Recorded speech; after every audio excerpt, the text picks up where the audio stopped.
যারা সামাজিক শৃঙ্খলা নষ্ট করছে তাদের বিরুদ্ধে সতর্ক থাকার আহ্বান জানিয়েছেন প্রধানমন্ত্রী তারেক রহমান। চট্টগ্রামের বাঁশখালীতে এই আহ্বান জানিয়েছেন তিনি।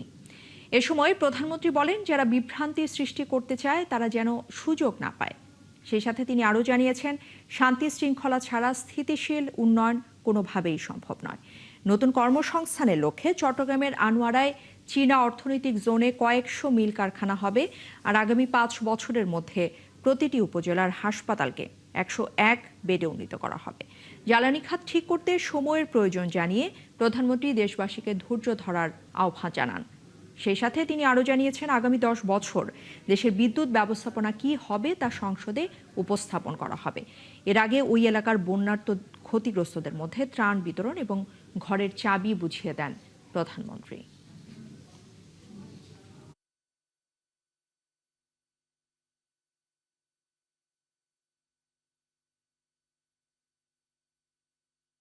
আমরা পরিকল্পনা দিয়ে সেই কাজ আমরা শুরু করব, যাতে করে স্কুল কলেজ হোক, হাসপাতাল হোক, মিল কারখানা হোক, বাসা বাড়ি হোক, মানুষ ঠিকভাবে বিদ্যুৎ পেতে পারে।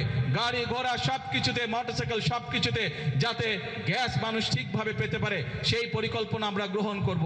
আমরা খেয়াল করেছি বিগত কিছুদিন ধরে কিছু মানুষ, কোটি সংখ্যক কিছু মানুষ এই ব্যাপারে বিভ্রান্ত ছড়ানোর চেষ্টা করছে।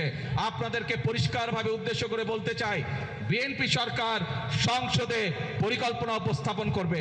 আপনাদের যদি পরিকল্পনা থাকে, আসুন জনগণের সামনে উপস্থাপন করুন, কিন্তু বিভ্রান্তিকর কথা বলে দেশে বিশৃঙ্খলা তৈরি করবেন না, বিভ্রান্তিকর কথা বলে জনগণের শান্তি নষ্ট করবেন না। এক সময়ের দিগন্ত জোড়ানো না জল আর সাধারণ মানুষের জীবন জীবিকার মহেশখালী এখন সম্ভাবনার এক নতুন দিগন্তে দাঁড়িয়েছে। সমুদ্রের বুক চিরে এগিয়ে আসছে গভীর সমুদ্র বন্দর, পাশে বিদ্যুৎ উৎপাদনের বিশাল অবকাঠামো, আর পুরো অঞ্চলকে ঘিরে চলছে সমন্বিত উন্নয়নের পরিকল্পনা।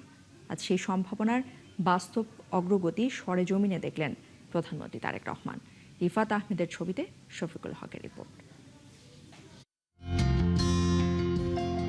ভৌগোলিক অবস্থানই মহেশখালীর সবচেয়ে বড় শক্তি। বঙ্গোপসাগরের উপকূল ঘেঁষে এই অঞ্চলকে ঘিরেই তৈরি হচ্ছে গভীর সমুদ্র বন্দর সহ একাধিক কৌশলগত অবকাঠামো। মহেশখালীর আরেকটি বড় পরিচয় জ্বালানি। দেশের জ্বালানি নিরাপত্তার গুরুত্বপূর্ণ অবকাঠামো ইতোমধ্যেই গড়ে উঠেছে এই অঞ্চলে। ভবিষ্যতে এই অঞ্চল দেশের অর্থনীতিতে কি ভূমিকা রাখতে পারে, সম্ভাবনাগুলো কতটা বাস্তব, কোথায় অগ্রগতি, কোথায় আরও গতি প্রয়োজন, সেটি সরজমিনে দেখতে প্রধানমন্ত্রী তারেক রহমানের এই সফর। রোববার বেলা 11:15টায় মহেশখালীর মাতারবাড়িতে পৌঁছান প্রধানমন্ত্রী। শুরুতেই বৃহত্তর উন্নয়ন পরিকল্পনা নিয়ে প্রকল্প সংশ্লিষ্টদের কাছ থেকে সার্বিক অগ্রগতির ব্রিফিং নেন প্রধানমন্ত্রী। এরপর 1200 মেগাওয়াট মাতারবাড়ি বিদ্যুৎ কেন্দ্রের বিভিন্ন স্থাপনা ঘুরে দেখেন সরকার প্রধান, যেখানে গুরুত্ব পায় জ্বালানি সক্ষমতার পাশাপাশি শিল্প ও অর্থনৈতিক কর্মকাণ্ডের সঙ্গে এই অবকাঠামোর সমন্বয়ের বিষয়টিও। সেখান থেকে মাতারবাড়ি গভীর সমুদ্র বন্দর পরিদর্শনে যান প্রধানমন্ত্রী তারেক রহমান। বন্দরের অবকাঠামোগত অগ্রগতি, কার্যক্রম এবং ভবিষ্যৎ সক্ষমতা সম্পর্কে নেন বিস্তারিত ধারণা। মিষ্টি পান, লবণ চাষ আর শুটকি দ্বীপ হিসেবে পরিচিত মহেশখালী ধীরে ধীরে তার পরিচয় বদলাচ্ছে। সমুদ্র তীরবর্তী এই ভূখণ্ডে একের পর এক মেগা প্রকল্পে বদলে যাচ্ছে পুরো অঞ্চলের অর্থনৈতিক সম্ভাবনা। প্রধানমন্ত্রী তারেক রহমানের এই সফর শুধু উন্নয়ন কর্মকাণ্ড পরিদর্শনী নয়, বরং বঙ্গোপসাগরকে ঘিরে বাংলাদেশের ভবিষ্যৎ অর্থনীতির যে সম্ভাবনা তৈরি হয়েছে তারই একটি গুরুত্বপূর্ণ অধ্যায়। শফিকুল হক, 71, মহেশখালী, কক্সবাজার। দর্শক, আমরা শফিকুল হকের প্রতিবেদন দেখছিলাম। এই বিষয়ে আরও কিছু খবরাখবর আমরা জানবো। এই মুহূর্তে বাঁশখালী থেকে ফটিকছড়ির দিকে যাচ্ছেন প্রধানমন্ত্রী তারেক রহমান, এবং চট্টগ্রামের ফটিকছড়িতে আমাদের সাথে যুক্ত হবেন সহকর্মী মোর্শেদ মুন্না, সেই সাথে হাটহাজারী থেকে আমাদের সাথে যুক্ত হবেন সহকর্মী রাজীব বড়ুয়া। আমরা প্রথমেই চলে যেতে চাই ফটিকছড়িতে। মোর্শেদ মুন্না, আপনি নিশ্চয়ই শুনতে পাচ্ছেন আমাকে।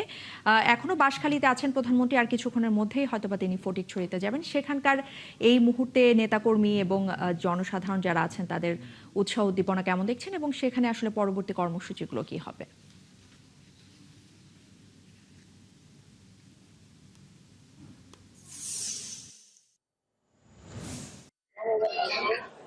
নুসরাত, আপনাকে ধন্যবাদ। আপনি যেমনটি বলছিলেন, অল্প কিছুক্ষণের মধ্যেই প্রধানমন্ত্রী ফটিকছড়ি উপজেলার ফেলাগাজের দিঘির স্তব যে হেলিপ্যাড নির্মাণ করা হয়েছে সেখানে ওনার হেলিকপ্টার অবতরণ করবেন। এরপর উনি সেখান থেকে সড়ক যোগাযোগের মাধ্যমে প্রায় 12 কিলোমিটার পথ অতিক্রম করে হেফাজত আমিরের এই প্রতিষ্ঠান অর্থাৎ জামিয়া ইসলামিয়া আজিজুল উলুম মাবুনগর মাদ্রাসায় উনি আসবেন, যেখানে ওনার জন্য মঞ্চ নির্মাণ করা হয়েছে। ব্যানারে লেখা হয়েছে সংবর্ধনা এবং মত বিনিময় সভার নামে একটি ব্যানার করা হয়েছে।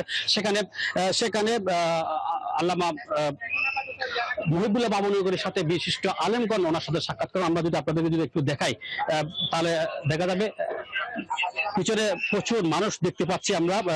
উৎসুক জনতা এখানে ভিড় করছে। আইন শৃঙ্খলা বাহিনী যারা রয়েছেন তারা যথেষ্ট সচেষ্ট অবস্থায় রয়েছেন।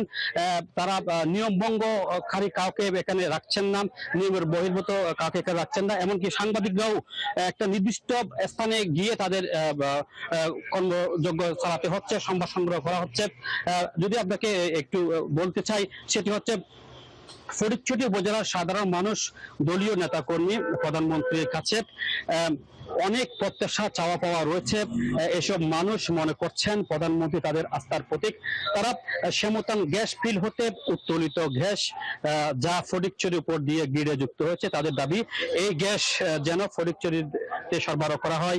এই উপজেলার জনসংখ্যা অনুপাতে চিকিৎসা সেবা অপ্রতুল, ফলে সেবা কার্যক্রম বাড়ানোর জন্য একাধিক চিকিৎসা কার্যক্রমের নিদর্শন স্বরূপ হাসপাতালের দাবি জানান। উপজেলার উত্তর এবং দক্ষিণ প্রান্তে ফায়ার সার্ভিস স্থাপন এবং নাজিরহাট গার্ড স্টেশনকে রেলের সার্ভিসের একটি বর্ধিতকরণের দাবি সহ ফটিকছড়ি উপজেলার উপর দিয়ে বয়ে যাওয়া চট্টগ্রাম খাগড়াছড়ি সড়কের 4 লেনে বর্ধিতকরণ সহ প্রধানমন্ত্রীর অবতরণ স্থল যেখানে হেলিপ্যাড নির্মাণ করা হয়েছে, সেই হেলিপ্যাড স্থলে একটি পূর্ণাঙ্গ স্টেডিয়াম করার তারা দাবি জানাচ্ছেন। এইসব মানুষ, সাধারণ মানুষ এবং বিএনপির নেতাকর্মী যারা রয়েছেন তাদের হচ্ছে এইসব প্রত্যাশা। তারা আরো বিভিন্ন দাবি এবং প্রত্যাশা নিয়েই বুক ভরা আশা নিয়ে কিন্তু প্রধানমন্ত্রীকে এখানে স্বাগত জানাচ্ছেন। নুসরাত, একটি কথা বলে রাখতে চাই, আপনি জানেন যে প্রধানমন্ত্রী এখন অল্প কিছুক্ষণের মধ্যেই ফটিকছড়ি উপজেলায় আসবেন এবং সেখান থেকে উনি সড়ক যোগাযোগের মাধ্যমে 12 কিলোমিটার দূরে আল্লামা মহিবুল্লাহ বাবুনগরের প্রতিষ্ঠান জামিয়া ইসলামিয়া আজিজুল উলুম বাবুনগর মাদ্রাসা আসবেন। সেখানে ওনার সাথে সাক্ষাৎ করবেন, যেখানে হেফাজতের একাধিক নেতা কর্মী রয়েছেন। তারা বিভিন্ন দাবি দাওয়া নিয়ে প্রধানমন্ত্রীর সাথে কথা বলবেন। নুসরাত, এ ছিল ফটিকছড়ি উপজেলা থেকে আমার কাছে সর্বশেষ তথ্য।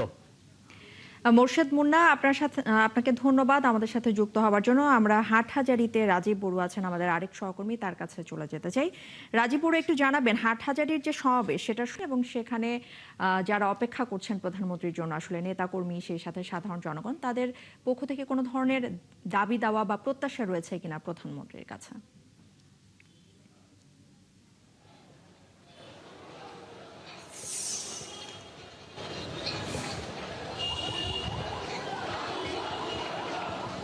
ইশরাত, প্রধানমন্ত্রী নির্বাচিত হওয়ার পর তারেক রহমান প্রথমবারের মতো চট্টগ্রামে আসছেন এবং তিনি চট্টগ্রামে এসে বাঁশখালী, ফটিকছড়ি এবং হাটাজারিতে তিনি আসবেন। এবং এই নিয়ে কিন্তু হাটাজারিতে আমরা দেখছি যে সকাল থেকে নেতাকর্মীদের মধ্যে এক ধরনের আনন্দ, একটা শ্বাস রব আমরা আসলে লক্ষ্য করছি। এখন আমরা দাঁড়িয়ে আছি হাটাজারি সেই সরকারি কলেজ, সেই কলেজ মাঠে, যেখানে প্রধানমন্ত্রীর জনসমাবেশ অনুষ্ঠিত হবে। কিন্তু এখন মাঠটি পুরোপুরি আসলে খালি রাখা হয়েছে নিরাপত্তার স্বার্থে। একটু আগে কিন্তু এখানে এসএসএফ সেনাবাহিনী এবং অন্যান্য যারা আইন শৃঙ্খলা বাহিনীর সদস্যরা রয়েছেন তারা পুরো মাঠটি আসলে নিরাপত্তার জন্য পুরোটা পরীক্ষা করেছেন। এখানে ডগ স্কোয়াড ছিল এবং মেটাল ডিটেক্টর দিয়ে তারা এখানে পরীক্ষা করেছেন। এবং আমরা সকাল থেকে দেখছি যে মাসের আশেপাশে কিন্তু সকাল থেকে মিছিল নিয়ে, ছোট ছোট মিছিল নিয়ে বিভিন্ন এলাকা থেকে নেতাকর্মীরা আসছেন তাদের প্রিয় নেতাকে দেখার জন্য এবং এই সমাবেশে তার বক্তব্য শোনার জন্য। এবং এখানে আপনি জানেন যে যেহেতু কয়েকদিন আগে এখানে বেশ বড় ধরনের বন্যা হয়েছে এবং দক্ষিণাঞ্চল সহ চট্টগ্রাম, হাটাজারি, ফটিকছড়িতেও কিন্তু বন্যার কারণে অনেকেই আসলে ক্ষতিগ্রস্ত হয়েছেন। সেই ক্ষতিগ্রস্ত মানুষজনকে সহায়তা করার জন্য মূলত এখানে হাটাজারিতে আসছেন এবং সেখানে 30 জনকে প্রায় 1 লক্ষ টাকা করে 30 লক্ষ টাকা দিয়ে 30টা ঘর নির্মাণের সহায়তা করবেন আজকে এখানে। এবং এর পাশাপাশি 15 জন প্রতিবন্ধীকে তিনি 10,000 টাকা করে সহযোগিতা করবেন। এবং পুরো বিষয়টি আসলে মনিটরিং করছেন ভূমি প্রতিমন্ত্রী ব্যারিস্টার মীর হেলাল। এবং আমরা এখানে দেখছি যে এখানে সকাল থেকেই বিভিন্ন স্তরের যারা নেতাকর্মী আছেন তারা মাঠের আশেপাশে রয়েছেন, মিছিল করছেন এবং ছোট ছোট মিছিল নিয়ে তারা এখানে এসেছেন। এবং এখানে যারা নেতাকর্মী রয়েছেন এবং সাধারণ মানুষ যারা আছেন তারা বলছেন যে প্রধানমন্ত্রীর কাছে তাদের একটা আসলে প্রত্যাশা অনেক, যেহেতু প্রথমবারের মতো চট্টগ্রামের প্রধানমন্ত্রী হয়ে তিনি আসছেন। এবং তিনি বলছেন যে হাটাজারি হয়ে কিন্তু দুটা জেলা যেতে হয়, একটা রাঙ্গামাটি এবং একটা খাগড়াছড়িয়া, ফলে দুইটি জেলার চাপ আসলে এই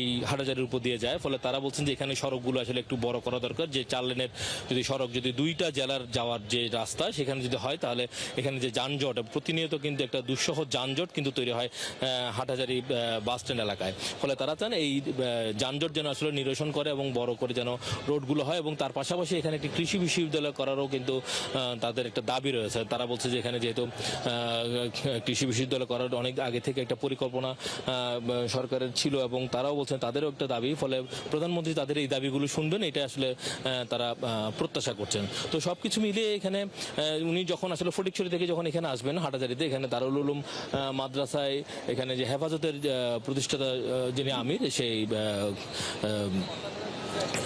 আল্লামা শফি সাহেব তার কবর জিয়ারত করবেন এবং সেখানে কিছুক্ষণ বৈঠক করবেন এবং তারপরে কিন্তু এখানে সমাবেশে উনি উপস্থিত হবেন। এবং এখানে যে ডাকবাংলো আছে সেই ডাকবাংলোতে কিন্তু প্রধানমন্ত্রী যাবেন এবং একটি নিম গাছের চারা লাগানোরও পরিকল্পনা রয়েছে। এবং এখান থেকে তিনি শহরে যাবেন, সেখানে হোটেল রেডিসন ব্লুতে একটি সাংগঠনিক মিটিং আছে, সেখানে তিনি অংশ নেবেন। তো এই হচ্ছে এখানে হাটাজারিতে প্রধানমন্ত্রী আসার যে বিষয় তার সর্বশেষ ইশারা।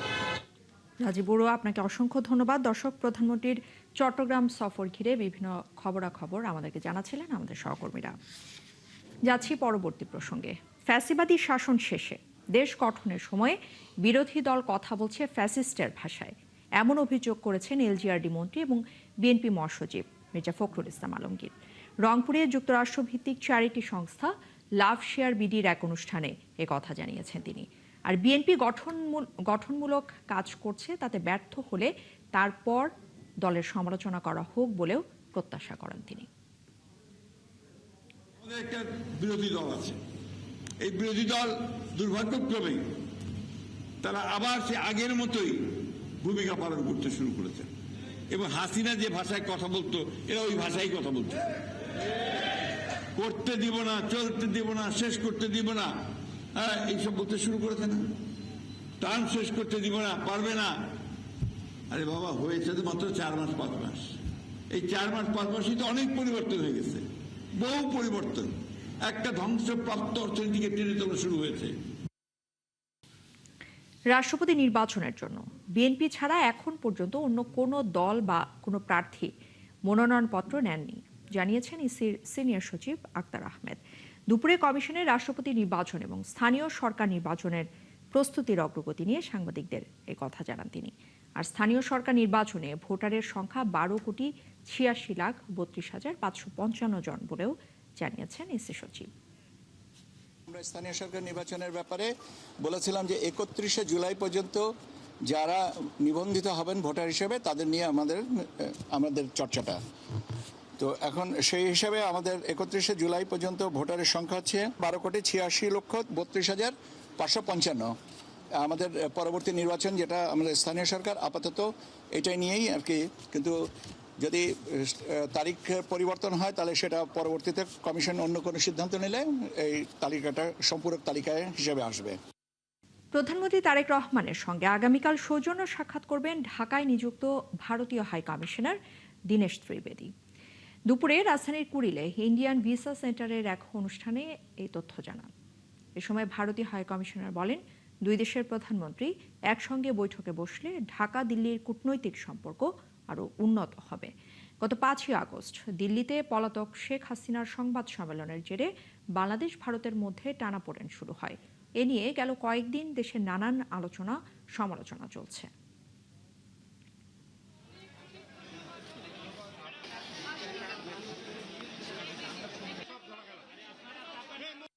বোথ বাংলাদেশ এন্ড ইন্ডিয়া এই পিপল টু পিপল সম্পর্ক খুবই ভালো।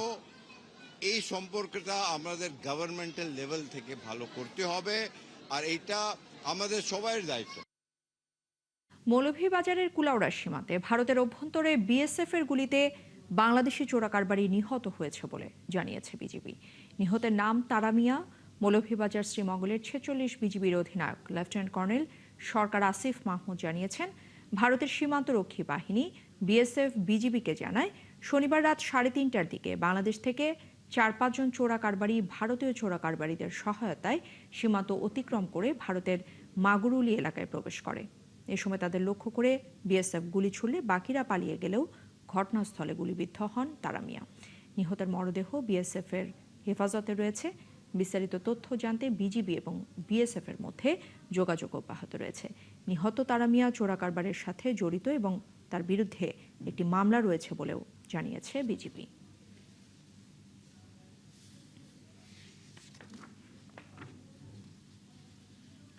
এদিকে চুয়াডাঙ্গার জীবননগর উপজেলার মাধবখালী সীমান্ত দিয়ে বিএসএফ এর 3 জনকে পুশিনের চেষ্টা ব্যর্থ করে দিয়েছে বিজিবি। রোববার রাত 3টার দিকে মহেশপুর ব্যাটালিয়ন বিজিবির অধীনে মাধবখালী বিওপি এলাকায় এই ঘটনা ঘটে। বিজিবি জানায়, বিএসএফ একজন পুরুষ এবং 2 জন নারী সহ 3 জনকে ভারত থেকে বাংলাদেশে পুশিনের চেষ্টা করে। তবে বিজিবি টহল দল তাদের বাংলাদেশে প্রবেশে বাধা দেয়। আর বাধার মুখে ওই 3 ব্যক্তি কাঁটাতারের কাছে ভারতের অংশে অবস্থান করছে। এ বিষয়ে মহেশপুর বিজিবি ব্যাটালিয়নের সহকারী পরিচালক মুন্সি ইমদাদুর রহমান বলেন, সীমান্তে পুশিন প্রতিরোধে বিজিবি সতর্ক রয়েছে।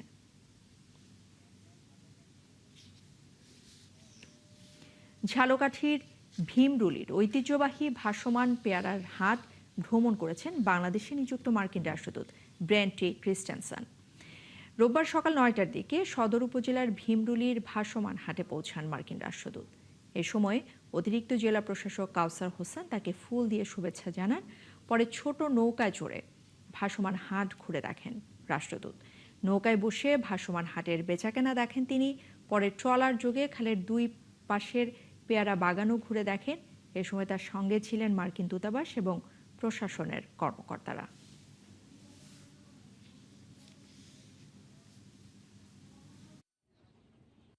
Shubha Shokal, Assalamu alaikum.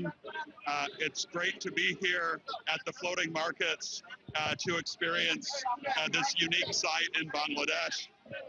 It was a really fun experience out on the river. I enjoyed getting to try the guavas, getting to talk to the sellers, getting to see how the guava is picked, and of course getting to sample some of the guava as well. দর্শক, চলছে সংবাদ সংযোগ। সরাসরি সংবাদ অনুষ্ঠান দেখতে চোখ রাখবেন একাত্তরের ফেসবুক পেজে এবং সাবস্ক্রাইব করবেন একাত্তরের ইউটিউব চ্যানেলে। থাকবেন একাত্তরের সাথে।